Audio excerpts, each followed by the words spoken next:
할렐루야. 이 아침에 나와 예배하는 여러분 모두에게 하나님께서 크신 은혜와 복을 더하실 줄 믿습니다. 여러분 각 가정에서 예배드리는데 하나님께서 그곳에도 친히 임하셔서 큰 복을 부어주실 줄 믿습니다. 두세 사람이 내 이름 모인 곳에 나도 그들과 함께하겠다고 약속하셨고, 성도들이 모여서 예배하는 그곳이 곧 교회입니다. 하나님께서 권능으로 임하여 주실 것입니다. 신실한 마음으로, 믿음으로, 하나님을 경배하는 마음으로 온전히 마음과 성품과 힘을 다하여 예배하는 시간 되기를 바랍니다. 하나님은 영이시니 예배하는 자가 신령과 진정으로 예배할지니라 주께서 말씀하셨고, 하나님께서는 이렇게 예배하는 자들을 찾으신다고 말씀해 주셨습니다. 그리고 그 사람들에게 하나님께서 은혜와 복과 능력을 주시겠다고 약속하셨습니다. 오늘 여러분이 하나님 앞에 신령과 진정으로 예배함으로 하나님을 만나며 하나님의 큰 은혜와 복을 받는 시간 되기를 예수님의 이름으로 축복합니다. 할렐루야. 헬라 철학 중에 스토익파가 있는데, 스토익파 중에 그 스토익파 아주 중요한 인물이 있는데, 그 사람이 누구냐면 에픽테투스. 이 사람이 스토익파를 이끄는 그 철학자인데, 이 사람이 그 철학이 스토익파의 철학의 핵심은 뭐냐면은 인내, 참고 인내한다. 그게 이들의, 그러면 이제 문제가 해결된다. 이들의 철학인데, 그래서 이거를 반대하는 반대파 철학자들이 깡패들을 대동하고 와서 에픽테투스의 발을 비틀었어요. 그럼 비틀어졌을 때에 그 사람이 참죠. 소리도 안 나고 조용히 참아요. 참으니까 더 세게 비틀었어요. 더 세게 비트니까, 그러니까 또 참았으니까 이 사람들이 와, 이 사람이 소리도 안 지른다. 그러고 있을 때 그 에픽테투스가 뭐라 그러냐면 지금 더 비틀면 다리가 부러질 거라고 그렇게 말했어요. 그랬는데 그 사람들이 소리 안 지르니까 더 비틀었어요. 그래서 부러졌어요. 그래서 거봐요, 부러졌잖아요. 이거 어디서 많이 듣단 말인데. 여기서 충청도 사람인가 봐요.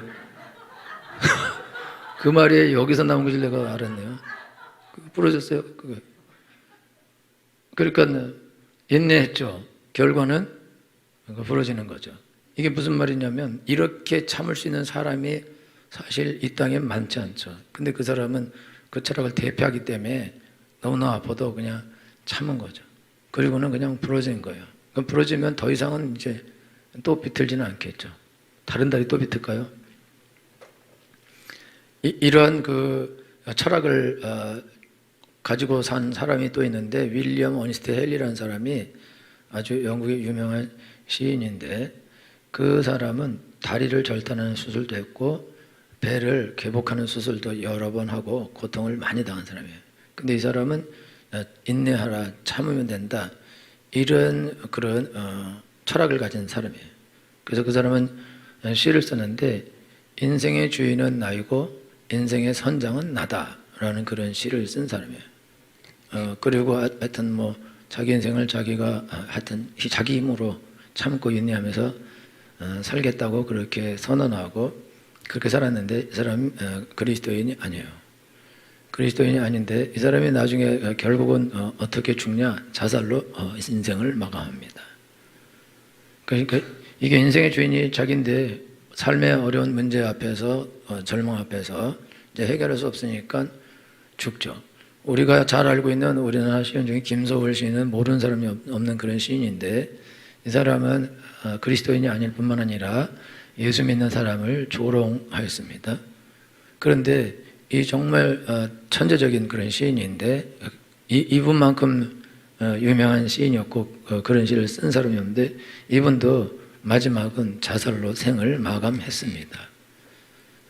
그게 철저하게 인본주의적인 생각을 가지고 인생을 산 사람인데, 그의 결말은 자살이다 이거죠. 사람들은 일생을 살아가면서 반드시 고난을 만나게 되어 있습니다. 환난을 만나게 되어 있습니다. 환난을 만나지 않을 수 없습니다. 왜 그러냐면, 환난은 하나님을 만나는 그 문이기 때문에 그렇습니다. 그래서 인간은 살아가면서 일생을 살 동안에 환난을 만나게 되어 있는데, 환난을 만났을 때 선택하는, 사람들이 선택하는 방법이 있는데, 한 가지 방법은 그거는 자살을 하는 게, 너무 큰 환난을 만나고 어려움을 만나면 문제를 해결할 수 없다 그런 생각이 들면 그냥 자살을 해버리죠. 이런 일이 우리나라에서도 너무 많이 일어나고 있습니다. 또 한 가지 방법은 그냥 아무 생각 없이 뭐 어떻게 되겠지, 뭐 어떻게 지나가겠지, 그리고 두고 고생 죽도록 하면서 그렇게 살아가는 거예요. 그리고 최고 좋은 방법은 그때에 어떻게든지 살려고 하나님을 찾는 사람이 있습니다. 근데 여기서 하나님을 찾으면 그러면 살게 되어 있습니다. 환난 날에 나를 부르라, 내가 너를 건지리니 너희가 나를 영화롭게 하리라. 사람들의 삶에, 인간의 삶에 환난이 임하는 것은 그거는 하나님을 모르고 하나님을 믿지 않고 하나님을 믿으면서도 자기 욕심을 위하여 잘못된 삶을 살아가는 사람을 하나님이 만나시기 위하여 환난을 허락하시는 것입니다. 그렇기 때문에 환난을 만났을 때에는 반드시 하나님께로 가야 됩니다. 그래서 오늘 성경은 환난 날에 나를 부르라, 이렇게 하나님께서 기록하고 계십니다. 하나님은 하나님께 제사를 드리고 헌금을 하고 어떤 선한 일을 하고 참고 인내하고, 하나님은 이런 걸 우리에게 요구하지 않으신다 이거죠. 환난을 만났을 때 환난을 허락하신 것은 그거는 그냥 무대뽀로 그거를 참으라고만 우리에게 허락하신 것이 아니다 이거죠. 우리가 환난을 만날 때에는 하나님께서 우리를 훈련시키려고 오는 고난은 그거는 극복하고 인내해야 되는 것입니다. 그런데 내가 해결하지 않으면 안 되는 환난이 임한 거는 그거는 그냥 견디라고 온 것이 아니라 그거는 하나님을 구하고 찾아서 하나님을 만나라고 온 것입니다. 그러므로 하나님을 만나라고 인간에게 준 환난은 하나님을 만나기 전에는 절대로 해결되지 않게 되어 있습니다. 그리고 환난은 또 환난을, 그리고 또 환난은 또 환난을, 그리고 끝도 없이 계속되게 되어 있고, 한 가지가 해결되면 또 다른 것이 오고, 또 해결되면 또 다른 것이 오고, 또 다른 것이 오고, 또 다른 것이 오게 되어 있어요. 왜 그러냐면 하나님께서 이 사람에게 환난을 허락하신 것은 하나님을 구하고 하나님을 찾고 하나님을 만나게 하려고 환난을 허락하신 것입니다. 그런데 이 사람이 하나님을 안 찾고 다른 사람에게 가고 어떤 방법을 쓰고 이런 식으로 하게 되는데, 여러분 우리가 환난을 만나고 어려움을 만났을 때 하나님께 안 가고 사람을 찾아가요. 예를 들자면 무슨 내가 아는 사람을 찾아가기도 하고 어떤 곳에 전문가를 찾아가기도 하고 의사를 찾아가기도 하고 찾아가는데, 여러분 보편적으로 우리가 환난을 만나고 어려운 일을 만나서 누군가를 찾아가면 다 돈을 내야 됩니다. 돈. 변호사를 찾아가도 돈을 내야 되고, 의사를 찾아가도 돈을 내야 되고, 어떤 전문가를 찾아가도 다 돈을 내야 되고, 심지어 어떤 전문가는 이게 쉽게 해결될 문제를 해결하지 않고 질질 끌면서 더 많은 돈을 뜯어내기도 한다 이거죠.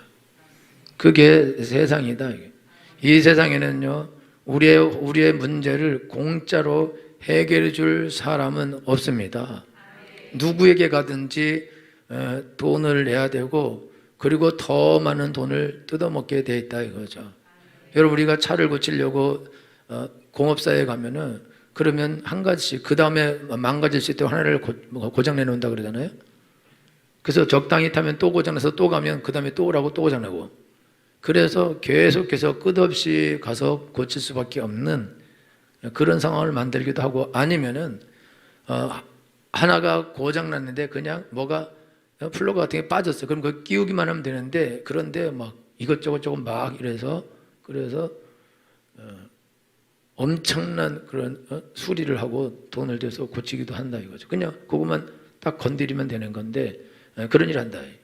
그러니까 이게 우리가 어려운 일을 만나서 해결해 달라고 했는데 해결을 해주는 게 아니라 문제를 더 만들기도 하고 돈을 뜯어가기도 하고, 돈을 뜯어가고 난 다음에도 문제는 해결이 안 될 수 있어요.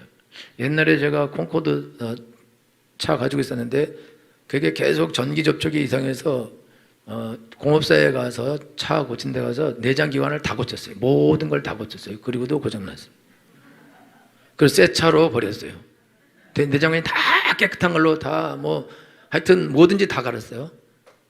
엔진 빼고는 다 갈았는데 결국은 그 배선 문제를 해결하지 못해갖고 그래갖고 버렸는데, 옛날 기아차가 그랬어요. 할렐루야. 그러니까 이게 나는 문제를 해결하려고 그리고 가는데, 사실 이 세상에서는, 그리고 우리가 당한 문제 가운데 사람이 어떤 것으로 해결할 수 없는 문제들이 많이 있다. 성경에 보면 혈루병을 앓는 여인 이야기 나옵니다. 이 여자는 하혈을 12년 동안 했어요. 지금부터 2000년 전에 하혈을 12년 동안 하는데, 그런데 이 여자가 많은 의원에게 가서 많은 고통을 당하고 있던 것도 다 허비했다. 그렇게 성경이 기록하고 있습니다. 무슨 뜻이냐면 그 많은 의원들은 이 여자의 하혈을 치료할 능력이 없는 거예요. 치료할 능력이 없지만 계속해서 치료하면 된다 그러고 와서 치료를 받으라 그러고, 그리고 돈을 받고 또 치료하고 돈, 그런 짓을 한 거예요. 그래서 결국은 있던 것이 다 허비했다. 있던 것을. 여러분 병원에 가서 수술하다가 사람이 죽어요. 그래도 비용 다 물어야 됩니다. 그거는 알고 계시죠? 안 나와도 비용을 다 물어야 됩니다. 이 여자도 12년 동안 하혈하면서 그 병을 고치려고 여러 의원을 찾아다니면서 고통을 당하고 어려움을 당하고 수모를 당하고 있던 돈도 다 허비했는데 성경은 더 중하여졌다 라고 기록하고 있어요. 그러니까 더 중하여졌던 차에 이 여자가 소문을 들었어요. 예수님이 모든 병을 고친 자더라. 그래서 이 여자가 예수님이 지나가는 곳에 가서 몰래 가서 예수님의 옷자락을 만졌습니다. 그리고 그의 헐루건이 딱 말랐어요.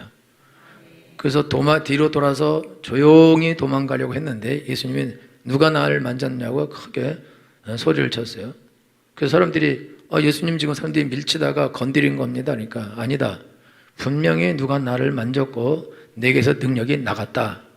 그래서 이 여자가 무서워서 자기 얘기를 다 한 거예요. 원래 이 여자는 유출병 있는 여자이기 때문에 사람들이 있는데 나타나면 안 되는 여자예요.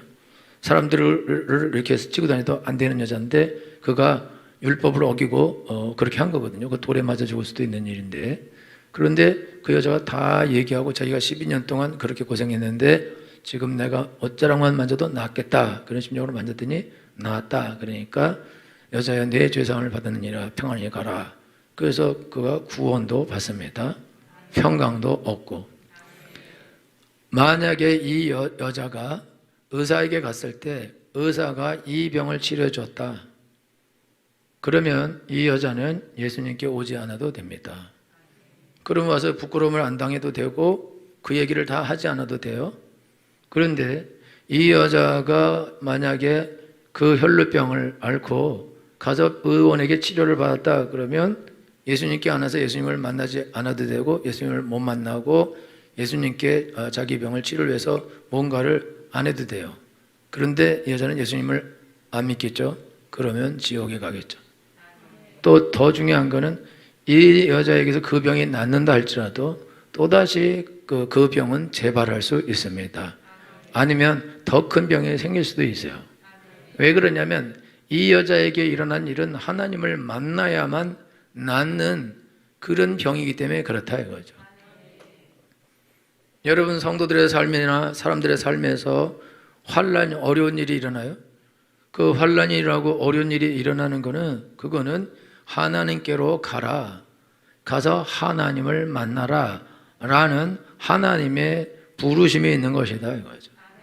하나님의 부르심이 있는데 이게 스토익파들이 있어요.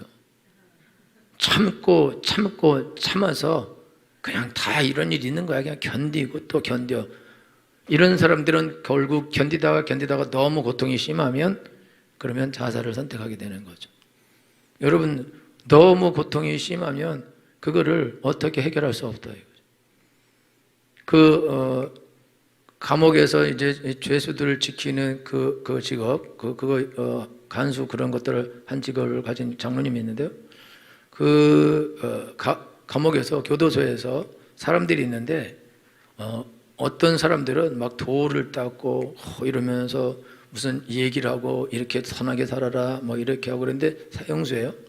그래서 음식이 나오면 막 음식에 반도 막 띄워주고 뭐 좋은 옷이 들어오면 그것도 주기도 하고 따뜻한 거 주기도 하고 겨울에 그러면서 아주 도사처럼 살아요. 그러면 다 뭐 헛된 것이고 뭐 이러면서 상당히 이렇게 도인처럼 행동해요. 그러다가 마지막에 사형당하는 날이 오면은 그때부터 정신을 잃고 눈이 뒤집어지고 사형장에 갈 때 질질 끌려가면서 오줌을 싸고 똥을 싸기도 하고 사람이 아주 엉망진창이 죽음 앞에서 그리고 마지막에 사형장에 들어가면 소리를 지르고 욕을 하고 여태까지 자기가 했던 그런 모든 그런 것들 싹 다 날리고 이제 이게 정신이 돌아오니까 막 욕을 하고 소리를 지르고 그러다가 죽어갑니다.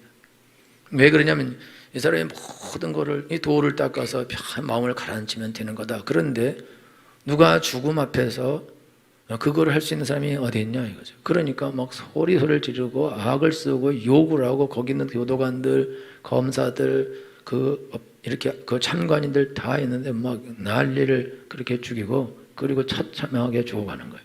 그런데 예수님을 거기 가서 믿게 된 그런 사형수들이 있어요. 그 예수님을 믿게 된 사형들은 마지막까지 전도하고 복음 전하고 기도하고 성경 읽고 이러고 사형당하러 가는 날 정확히 자기가 걸어가고 비가 와서 물웅덩이가 생기면 물웅덩이를 다 피해가고 뚜벅뚜벅 걸어가서 사형대 앞에서 마지막으로 하고 싶은 말이 있냐? 그러면 나는 너무 큰 죄를 지어서 이렇게 죽게 되었다. 모든 사람에게 죄송하다.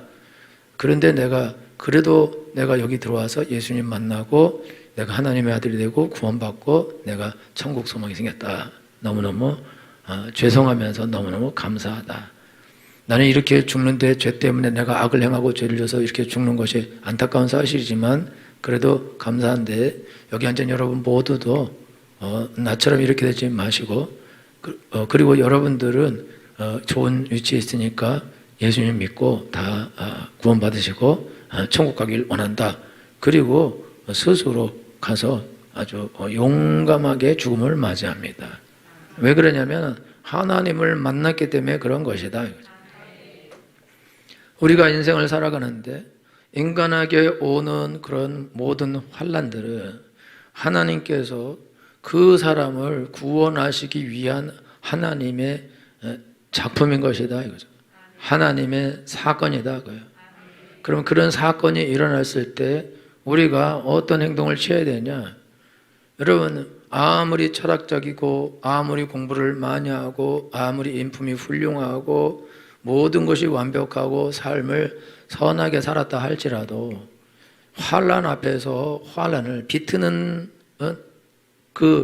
다리를 비트는 것을 참고 인내하고 버텨낼 수 있는 사람은 그것은 없는 것이고 그거를 부러진 거를 그럼 내 두 다리와 두 팔을 다 부러뜨리고 허리까지 부러뜨린다면 그거를 도대체 참아낼 수가 있고 그리고 그렇게 해서 다리가 부러져서 얻는 것이 뭐냐? 이 사람이 참을성이 대단하다. 그것 위에는 없지 않겠냐 이거죠. 그리고는 지옥을 가게 된다면 무슨 소용이 있겠냐 그죠? 그거는 말이 안 되는 것이다. 하나님이 선하신 하나님이고 좋으신 하나님이고 우리를 구원하기 원하시는 하나님이 왜 사람들에게 환난을 허락하시냐? 안 믿는다고 미워해서 그렇게 하시겠냐? 그런 일은 없는 것입니다. 하나님은 이 세상에 있는 모든 사람들이 다 구원받기를 원하십니다. 그래서 그런 어려움들을 허락하시는 것입니다. 근데 인간이 너무나 고집스러우면 그러면 그런 환난 앞에서도 하나님을 찾지 않고 하나님을 찾는 것을 무시하고 하나님을 찾는 것을 부끄러워하고 하나님을 찾지 않거나, 또 어떤 사람들은 자기가 만난 환난을 면하기 위해서 그냥 하나님을 찾는 게 아니라 그냥 가서 이것만 고쳐달라고, 병만 고쳐주고 돈 문제만 해결해주고 자녀 문제만 해결해달라고 그거를 해결할 목적으로 교회에 와서 앉아 있어요. 그리고 하나님 자체를 구하지 않고 그냥 병 낫기만, 문제 해결되기만, 그것만 계속 구한다 이거죠. 근데 하나님은 그 병 낫게 해주는 것이 중요한 것이 아니라 하나님을 만나는 것이 중요하기 때문에 허락하신 것인데, 그런데 그거를 안 해요. 그래서 어떤 사람은 용하다는 교회, 용하다는 이 교회, 저 교회, 저 교회, 이 기도원, 저 기도원 다 다녀요. 그거 안 났습니다. 옛날에 우리 교회도 미국에서 내 후배가 전화 왔어요. 자기 삼촌인가 아들이 귀신 들렸는데 목사님이 좀 그거 해결해 주라고. 그래서 그럼 내가 우리 교회 오라. 그래서 왔어요. 와서 내가 얘기했어요. 이 아들 귀신 들린 거는 하루에 나가라. 그래서 그렇게 해결되는 게 아니다. 그리고 나간다 그래도 이거 또 들어오는 거니까. 그러니까 지금 우리 어머니 아버지가 신앙생활을 열심히 하시고, 그래서 이 아이에게서 귀신을 잘 쫓아내기 원하시면 그러면은 교회를 안 다닌 상태예요. 교회를 일단 한 달 동안 와서 설교도 듣고 하나님 말씀을 들어라. 그리고 그 다음에 신앙이 좋아지면 당신들이 쫓아낼 수도 있고 기도해서 해결할 수도 있고 내가 바뀌면 다 바뀌게 돼 있다. 그 말 해줬어요. 그 말 듣고는 가서 다시는 오지 않았어요. 그리고 목적이 딱 문제만 해결하겠다는 그런 생각 가지고 온다 이거죠. 그런데 그 문제는 하나님께서 문제를 허락하셨고 교회로 오지 않아도 문제를 해결해 줄 수 있는 것이고, 그냥 여기서 전화로 기도만 해도 문제를 해결해 줄 수 있는 거예요. 그런데 하나님은 그렇게 해결하시지 않으신다 이거예요. 왜냐하면 이거는 하나님을 만나야 되는 거기 때문에, 환난 날에 나를 부르라는 게 하나님이 하나님을 부르라는 거예요. 하나님이 하나님을 만나자는 거거든요. 이거는 하나님을 만나지 않으면 해결되지 않을 문제이며, 하나님 이게 그냥 다른 방법으로 해결이 된다 할지라도 또 다른 문제가 일생 동안 그 사람의 삶에 있어서 사실 일생 동안 저주받은 삶을 살게 되어 있습니다. 그런 삶을 살면 안 되죠. 그럼 주님께 나와야 된다 이거예요. 하나님을 겸손하게 불러야 된다. 그런데 교만해서 하나님은 안 부르고 자기가 돈도 있고 힘도 있고 권세도 있는데 돈은 얼마든지 드리겠다 이거죠. 목사님이 기도해주면 돈도 드릴 수 있고 감사금도 할 수 있다. 그런데 그게 그렇게 해서 될 일이냐. 나만이 하나님께 나왔을 때 온몸에 문둥병 걸렸는데 엄청난 금과 은과 선물을 가지고 와서 이리 오느라 그리고 그걸 주고 나으려고 하는데, 엘리야가 엘리사가 요단강에 가서 그냥 7번 몸을 잠그라. 그러니까 열받아서 돌아가려고 나와보지도 않고 종을 보내서. 근데 이 사람이 가서 거기서 이제 요단강에 몸을 7번 잠그고 그리고 나올 때 어린 살같이 변하죠. 그리고 돌아와서 그 선물을 엘리사에게 주려고 할 때 그때 받지 않는다 이거죠. 그걸 가지고 돌아가라. 그런 거를 받으려고 이것이 한 것이 아니고, 그런 걸로 당신이 받은 구원을 그걸로 보상할 생각을 버려라 그거죠. 하나님의 종이 돼서 하나님을 신실하게 믿고 사는 것이 그것이 보상이고 당신을 구원하신 하나님의 목적이다. 그래서 이 사람이 그러면 내가 여기 있는 흙을 이 가나안에 있는 흙을 내가 가지고 가서 내가 있는 곳에 거기다 깔고 내가 거기서 하나님께 경배하겠습니다. 그러니까 당신 마음 전하라. 그래서 그가 흙을 가지고 와서 자기 땅에서 하나님께 경배하는 사람이 됩니다. 우리가 하나님께 받은 구원과 은혜는 돈으로 갚을 수 없고, 돈으로 갚거나 무슨 선한 행동으로 갚을 생각을 버려야 됩니다. 우리가 받은 구원과 하나님의 은혜는 그 어떤 것으로서도 갚을 수 없습니다. 그런데 인간은 하나님께 빚을 갚는 것처럼 행동하려고 하고, 돈을 주고 물건을 사듯이 돈을 주고 문제를 해결하려고 하고 자기가 권세를 가지고 문제를 해결하려고 한다. 나아만 장군은 언제나 이스라엘을 공격할 수 있는 힘을 가진 아람 군대의 강력한 군대의 장군이고, 그리고 그가 왕의 친서를 가지고 와서 이스라엘 왕에게 와서 나를 고치라고 그래요. 그러니까 이스라엘 왕이 내가 무슨 하나님이라고 문둥병을 고치냐, 이건 전쟁하겠다는 얘기 아니냐, 이렇게 말할 정도인데, 그가 왕의 권세를 가지고 군대 장관의 권세 가지고, 아람의 군대 장관은 사실 아람 왕보다 더 높은 거나 마찬가지거든요. 그런 강력한 권세를 가지고 와서 선지자에게 날 고쳐내라 그렇게 하는데, 그런 권세가, 그 권세를 가지고 내 병을 고치라고 하나님께 말할 수는 없는 것이다. 어떤 높은 위치에 있고 어떤 권세를 가졌고 어떤 돈을 가졌고 어떤 위치에 있다 할지라도 절대로 하나님께 와서 나를 고쳐내라 이렇게 할 수는 없는 것이다. 하나님께 와서 무릎을 꿇어야 한다.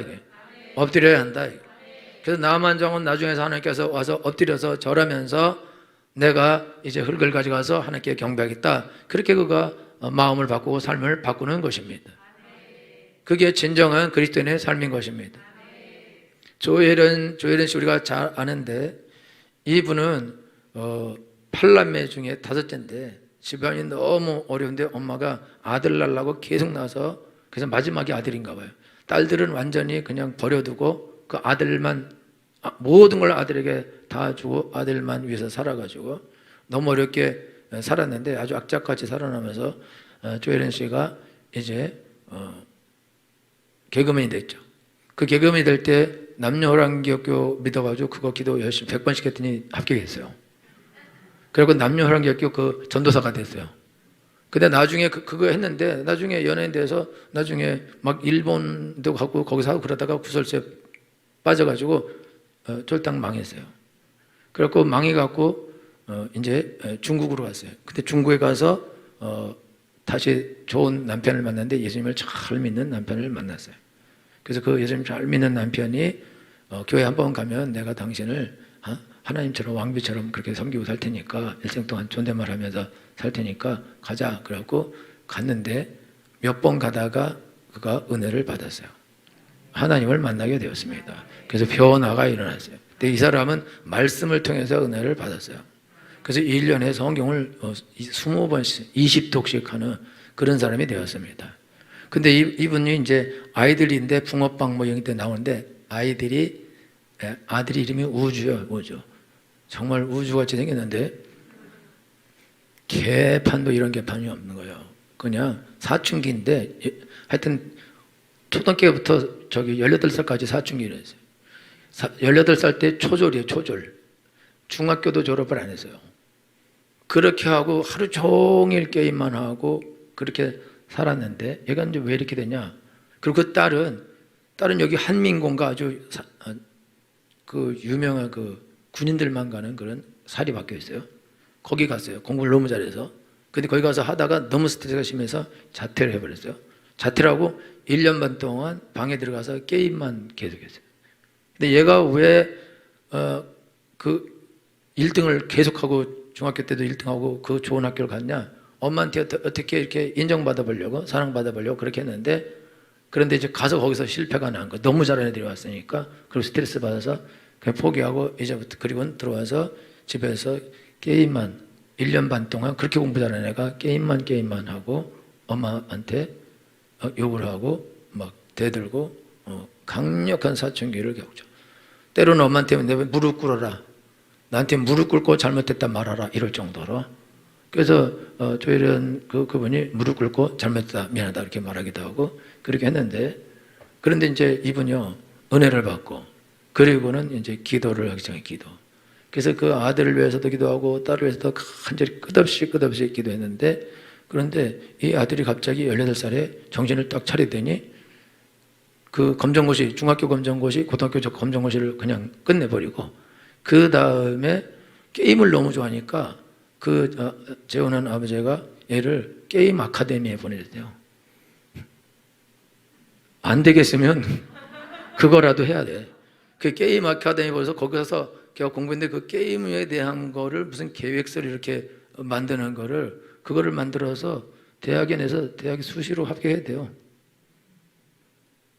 6개 대학에서 오라고 했대. 이게 얘가 초졸이었는데 초졸 공부를 하나도 안 하다가 나중에 엄마가 이게 그 어려움 만나서 계속 기도하고 또 기도하니까 얘가 이제 바뀌고 그때부터 이제 자기가 정신 차려서 자기가 공부하면서 19살 때 걔를 이제 텔레비 나오고 봤는데 걔가 그때는 내가 사춘기였죠. 엄마가 무슨 말을 해도 나는 짜증이 났었다고. 그냥 게임하고 있는데 뭐라 그러면 짜증나고 밥 먹으라 해도 짜증나고 보기만 해도 짜증나고 그냥 짜증만 났대요. 자기가 왜 그랬는지 모르겠다고 그렇게 하는데. 그런데 걔가 변화됐고 그 딸도 다시 또 기도하고 엄마가 무릎 꿇고 미안하다 그러고 잘못했다 그러고 다 회개하고 이랬더니 딸이 1년 반 동안 게임을 하다가 어느 날 갑자기 옷을 차려입고 엄마 따라 교회를 가겠다는데 왜 그랬냐니까 이거 엄마가 변화돼 본 거 보니까 하나님은 살아계신 것 같다고. 그리고 와서 그 딸도 예수님을 아주 잘 믿는 둘 다 아주 예수님을 잘 믿는 자녀들이 되었습니다. 할렐루야.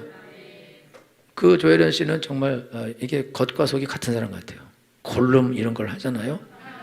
여자가 그리고 그분이 이게 자꾸 구설수에 오른 게 그냥 솔직하게 그냥 있는 대로 막 하려다 보니까 이제 걸려드는 건데 그래가지고 어려움을 당했는데 이 사람이 뭐든지 하면 열심히 하는데 하나님도 아주 악착같이 열심히 믿고 기도하고 성경 읽고 그러면서 하나님을 만나게 되니까 그러니까 그 자녀들도 변화되고 하나님을 만나게 되고 주위에 있는 사람에게도 하나님을 전하는 사람으로 바뀌어졌다 이거죠.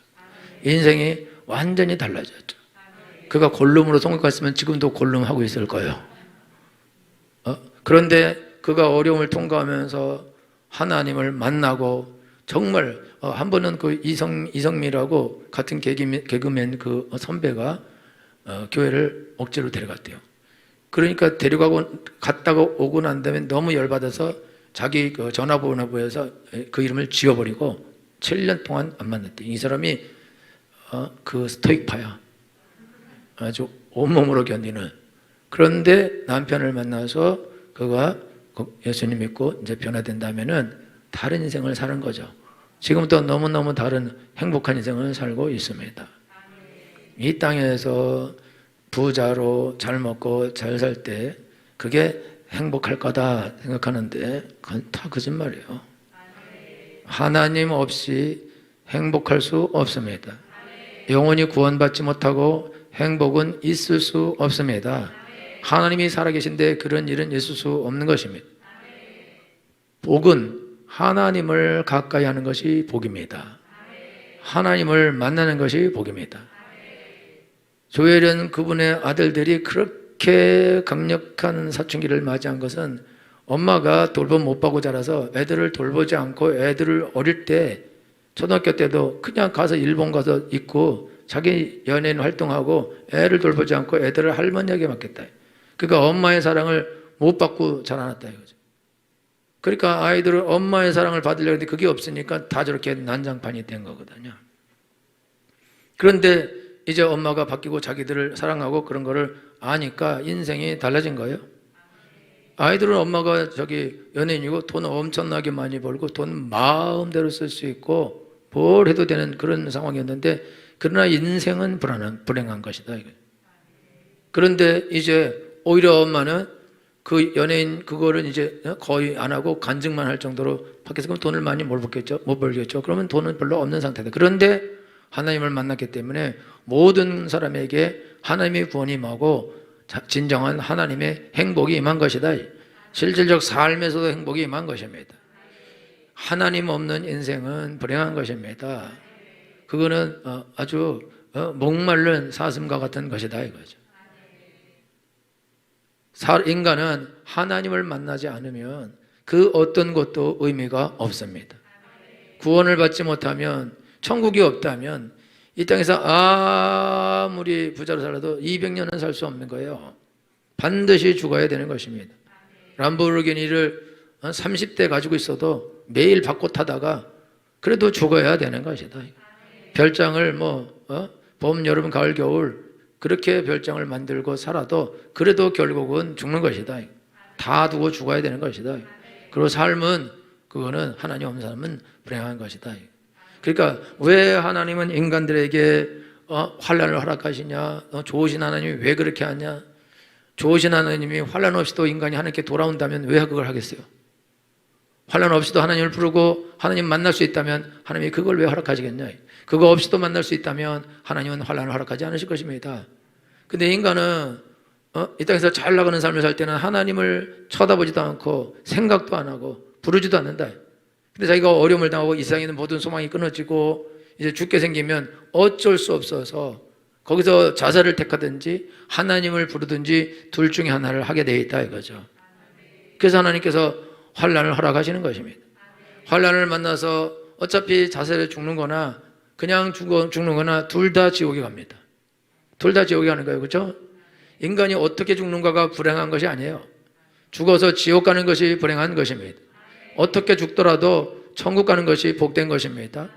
옛날에 성도들은 화영장에서 불태워 죽임을 당하고 사지가 찢겨져서 죽음을 당하기도 하고 그 엄청난 사자밥이 되기도 하고 그런 비참한 죽음을 맞아요. 그러나 그런 비참한 죽음은 순간적인 것입니다.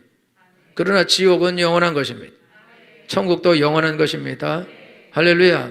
이 땅에서 아무리 큰 어려움을 만나더라도 그걸 통해서도 구원을 받는다면 지옥에 가는 것보다는 훨씬 더 천만 배나 나은 것이다. 그래서 하나님은 어려움을 허락하지 않기를 원하지만, 그렇지만 이게 구원을 못 받고 지옥 갈 것 같다면, 그렇다면 최고 강력한 어려움을 만나서라도 구원을 받게 하실 것이다 이거예요. 그리고 이 땅에서 우리가 하나님과 함께하는 복된 삶, 능력 있는 삶을 살지 못할 것 같다면, 그러면 하나님이 강력한 어려움을 허락하셔서 하나님을 찾게 하고 하나님을 만나게 하고 하나님을 경험하게 하셔서 하나님과 함께하는 그런 능력 있는 삶을 살게 하시기를 원하기 때문에 믿는 사람에게도 하나님께서 환난을 허락하시는 것입니다. 그러면 여러분들은 어려운 일을 만날 때 절대로 다른 생각을 버려야 됩니다. 돈으로 해결할 생각을 버려야 됩니다. 어떤 선한 일을 행한 것으로 해결할 생각을 버려야 됩니다. 사람을 찾아가지 말아야 됩니다. 인간적인 방법을 선택하지 말아야 됩니다. 환난 날에 나를 부르라. 내가 너를 건지리니 네가 나를 영화롭게 하리라. 환난 날에는 하나님을 불러야 되는 것입니다. 하나님 나를 도와주시옵소서. 하나님 내 아들을 도와주옵소서. 하나님 내 딸을 도와주옵소서. 하나님 내 남편을 도와주옵소서. 하나님 내 사업을 기억하여 주시옵시고 형통케 하여 주옵시고 영광 돌리게 주시옵소서. 주여 나를 이 환난에서 이 고난에서 벗어나게 하여 주시옵시고 복의 복을 더하여 주시옵시고 지경을 넓혀 주옵시고 평강을 더하여 주옵소서. 내가 그리하시면 주께 영광을 돌리며 주님만을 위해 살겠습니다. 할렐루야. 여러분 하나님을 부르셔야 됩니다. 환난은 우리를 망하게 하고 우리를 저주받게 하는 것이 아닙니다. 환난은 우리를 하나님 앞으로 인도하는 선생님이 되며 문이 되는 것입니다. 그럼 여러분 환난 날에 낙담하지 말아야 됩니다. 환난 날에 낙담하면 내 힘의 미약함을 보임이니라. 환난 날에 낙담하지 말고 그때 주여 나를 도와주옵소서. 주여 내가 한눈 팔고 다른 걸 쳐다보았으니 용서하여 주시옵시고 내가 이제 주님만 바라봅니다. 주여 나를 구원해 주시옵시고 나를 도와 주시옵소서. 반드시 하나님은 환난 날에 나를 부르라. 내가 너를 건지리니 네가 나를 영화롭게 하리라. 약속하셨으므로 그렇게 주실 것입니다. 제가 우리 이경무 지사님이 어려운 일을 만났을 때 돈이 한 2억 필요하다 그래요. 그래서 제가 이틀 후에 나한테 전화하라. 내가 도와주겠다.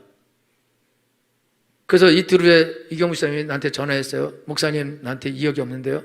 그러냐 이틀 있다 다시 해라. 이틀 있다 또 했어요. 목사님 나한테 2억이 필요한데요. 기도해라. 이런 소리 하면 안 되죠. 내가 이틀 있다 전화하라 할 때는 내가 도우려는 생각이 있는 거죠. 돈이 있다면 있기 때문에 내가 그것도 없으면서 이틀 있다 전화해라. 그러면은 실 없는 사람들 실 없는 사람. 실이 없으면 안 되죠. 바늘도 있어야 되는데. 그러니까 내가 그런 말을 할 때에는 그때는 도울 생각이 있기 때문에 이틀 있다 전화했어요. 그러냐? 그럼 통장 번호 말하라. 그리고 빵 쏴주겠죠. 있으면 제가 선교사들 만나요. 군선교사들 만났어요. 군선교사 만났는데 제가 같이 있던 그 선교사 만났어요. 부목사 때 내가 전도사 했던 그를 만났어요. 그래가지고 열심히 하고 있더라고요. 그 내가 계좌번호를 주라 그랬어요. 그리고 계좌번호 받고 그냥 잊어요? 아니죠. 계좌번호 받고 이제 우리 교회가 이제 선교를 할 거니까 그래서 특별히 오늘 만난 기념으로 이제 밥을 맛있는 거 먹으라. 그래서 보내주고 그 다음에 이제 월마다 보내줘야죠. 그냥 계좌번호 주라 그래 놓고는 입 싹 씻으면 나쁜 놈이죠. 계좌번호 달라고 하면 안 되잖아요. 기대하게 하면 안 되잖아요. 그죠? 안 되는 거다 이거죠. 여자가 전화번호 주고 안 받아. 그럼 안 되는 거죠. 주질 마야지. 그죠? 하나님이 너는 내게 부르짖으라. 그럼 내가 너에게 응답하였고 그렇게 했는데 그리고 환난에 나를 부르라. 내가 너를 건지리라. 그런데 불렀더니 왜? 이틀에 다시 하라. 그러면 하나님이 실 없어지는 거죠. 그런 일은 없어요. 그러니까 여러분 환난에 무조건 하나님을 부르십시오.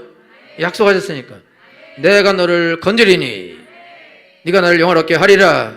신의가 있는 인간도 신의를 지키는 건데 하나님은 절대적 신의를 가지고 계신 분이신데 약속을 절대적으로 지키십니다.